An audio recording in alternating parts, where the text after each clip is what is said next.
First day of my last quarter of college ever. Hi. It is a good 9:55 in the morning. I don't have class till noon, so I thought that I would make this video for you to get started again. Yay, we're videoing again. Sorry for that hiatus. It wasn't anything I ever wanted to do, but you know what? It happened, and now it's not happening anymore, and now I'm getting back on track. So, yay. I actually just saw you recently. Spring break, woohoo! That was not how spring break was supposed to go. But it turned out that Portland was fun, even if, my trip to Los Angeles got canceled last minute and I still haven't ever been to a real beach or anywhere sunny. But it happened. Not much has happened since I got back to Evanston on Friday, and it's now Monday. Basically, God, I had the flight from hell. Okay, so I don't know if you knew this because you did not wake up to say goodbye, but I was getting kind of sick. Oh, you did know this because you gave me the sickness. And then Friday I woke up and it was awful. It was horrible. I felt like I was gonna puke. Everything sucked. I couldn't even think straight. And to make matters worse, I was also day 2 on my period, which was the worst day, obviously. So you mix that with being feverishly delirious and deliriously feverish and wow, and then you put yourself on a plane and basically you have hell. So that was not a good day. I got a middle seat as well, and then I was next to this guy who took up all the room, and then this woman who took up all the room, and I just man, Um, so I didn't sleep on the plane, and so it felt basically sleep deprivation, torture, and then it took 2.5 hours to get back to campus because we had to take a cab to Mundelein where Julie lives to pick up her car, and then from Mundelein to Evanston, which is another good hour and a half. And so it was just blah blah blah. And I just got home and I passed the fuck out and I slept for a good 6 hours. And then I woke up and because I was having such feverish dreams, I was what's going on? I don't even know. I was having weird dreams. I don't remember very much of what was going on. Do you know when you're really sick and you're just yeah, that's supposed to encompass what I mean. Um, and then I woke up and watched a movie because it was the middle of the night, and I was well, I just used up all my sleep for the night.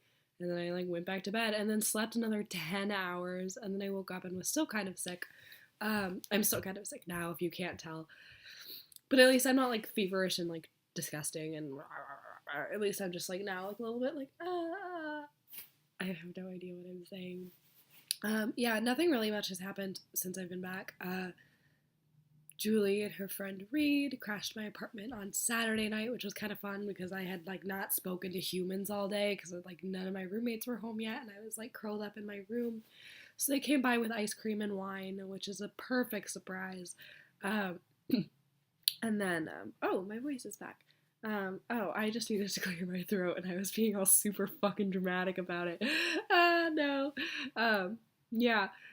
And then we just stayed up and talked all night, which was really fun. They went home around 3:30 in the morning, and I was well, this is not good for my health.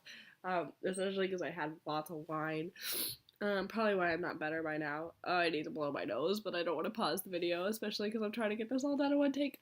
And then yesterday I had to fucking babysit Reed all day because Julie had.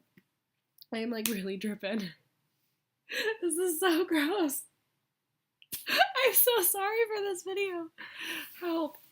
Anyway, so Reed is Julie's friend from not really out of town, about a half an hour away, and he visits a lot. And when he does, if Julie has anything to do, he just comes over here and I babysit him. So he was here all day and we did nothing but tumble. I guess I cleaned my room, which was nice.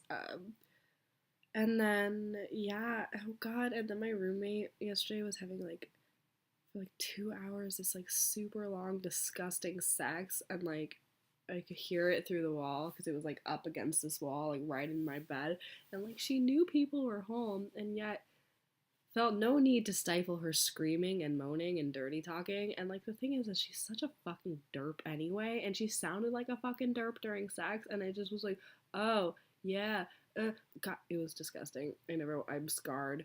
I could have just left, but I'm sick, and I also didn't have my phone because I left my phone in Portland, and it was this whole deal. So I just put on headphones and wept to myself. But then you could still feel the bed vibrating, you know, because it was like my bed's up against the wall and her bed's up against the same wall, and it was like, and so I didn't want to listen to any music because I didn't want to like associate any music with what was happening, like this super scarring experience, because like every time I like plugged in my headphones, I like didn't want to think, or every time I listened to that song again, I didn't want to think like derpy, ugly Marge sex. I don't know, man. I just don't know anymore. Anyway, this was our first video back in a couple months, a couple weeks. It's been like a month and a half, 2 months, a month and a half. It's been a month and a half. Not even, less than a month. It's been a month. I don't even know. Anyway, I hope you enjoyed it. I'm gonna go try and get dressed and be a functional human being for my first day of my last quarter of college.